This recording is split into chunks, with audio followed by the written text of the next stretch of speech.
Hello there, it's Cassie. Welcome back to my YouTube channel. Today I have card number 1 in my 2018 holiday card series, and I'm super excited about it. So we're going to jump right in. I have some Bristol Smooth cardstock there on my glass mat, and I am just prepping some Distress Oxide inks. I'm going to do some ink blending, and so I'm starting off with some Salty Ocean, and I've got that more towards the bottom. And then I'm going to come in with some Blueprint Sketch. And then I'm going to come in with some black soot on the top. I'm trying to make a night scene. And these Distress Oxides just blend like butter on this Bristol Smooth cardstock. And so that's why I chose this particular cardstock, and it can take a little bit of water. So I did that 4 times, and I'm using my Distress sprayer. And I am going to just spritz a little bit of water on each of those 4 backgrounds and let that sit for a minute or a second, and then I'm going to wipe that up just using my micropore cloth. Just like that.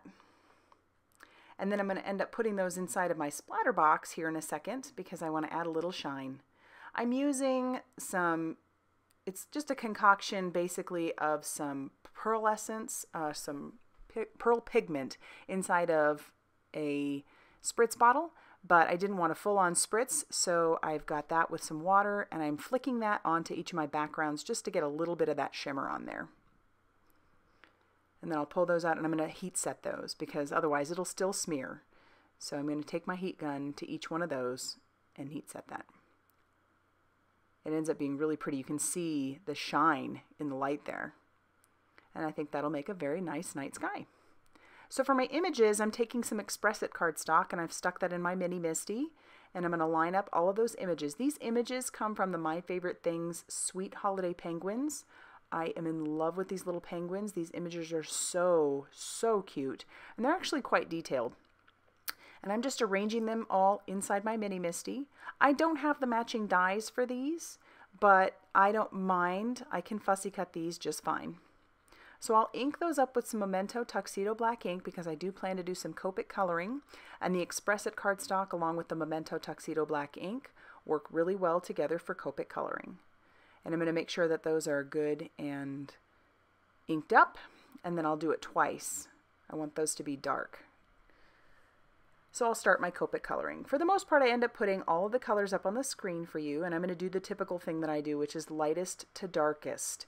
I know that there are some people that prefer to do darkest to lightest, but when coloring this many images, I have a tendency to let those colors sit and dry a little too long, and then it's hard to blend those out. So I'm moving on to some C3 now.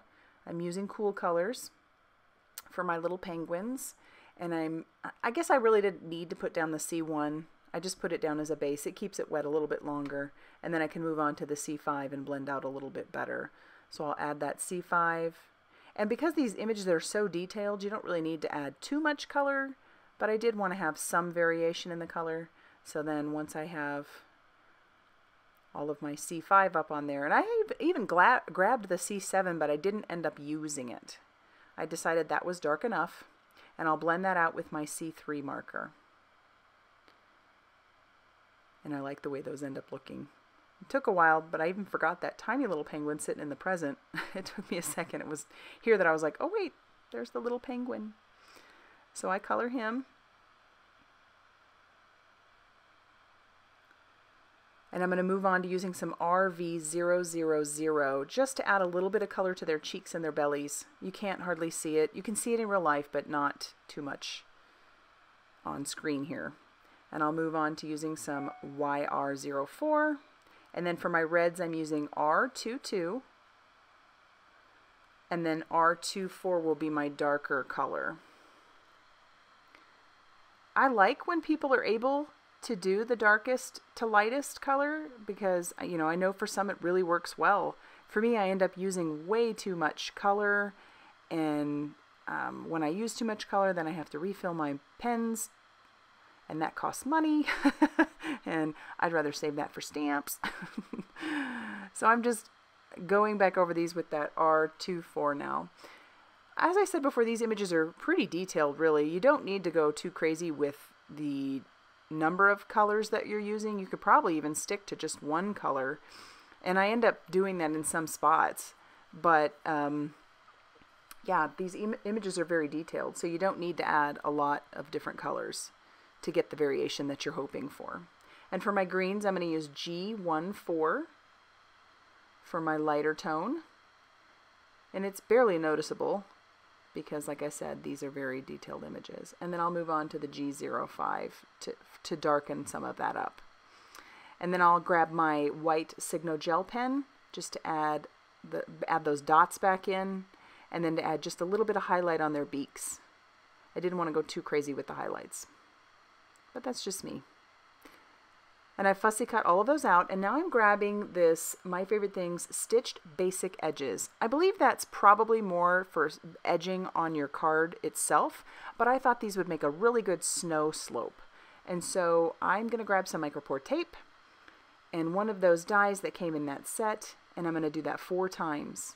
And then I'm going to put each of those inside of my Mini Misty, and I'm going to grab a different sentiment from the set, because there's 5 sentiments actually. So I'm grabbing 4 of them. And I'm going to stamp those on that lower right hand corner of each of those snow slopes.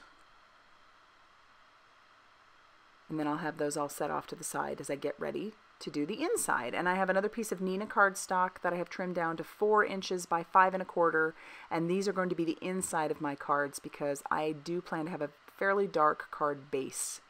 So I'm just lining up another sentiment to go on the inside of each of these.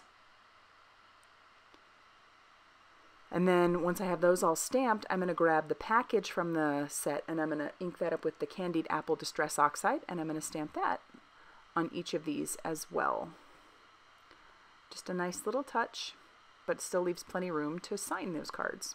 For my card bases, I am using some Tailored Expressions Blue Corn cardstock, and I had that cut to 4 1/4 by 11 inches, and I scored that at 5 1/2 inches to make these each a top folding A2 size card.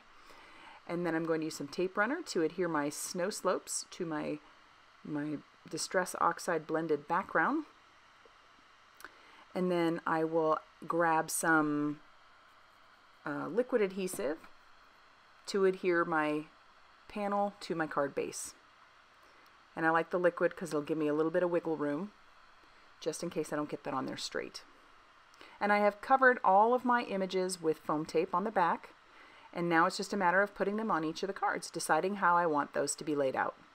So I will peel off all the backing of those, and I will start adhering. But I didn't want them to look like they were floating, so I did grab my C1 marker along with my blender and blended that out. So there's a little bit of shadow under each one of those penguins as they get put down.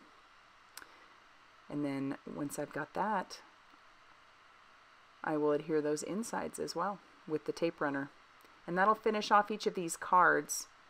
So I'd love to know what you think. Yeah, I thought these were so fun and so pretty. And so if you liked them, go ahead and hit the like button. And if you haven't subscribed, please do so, because I do plan to have more holiday cards coming. And as always, thank you so much for stopping by.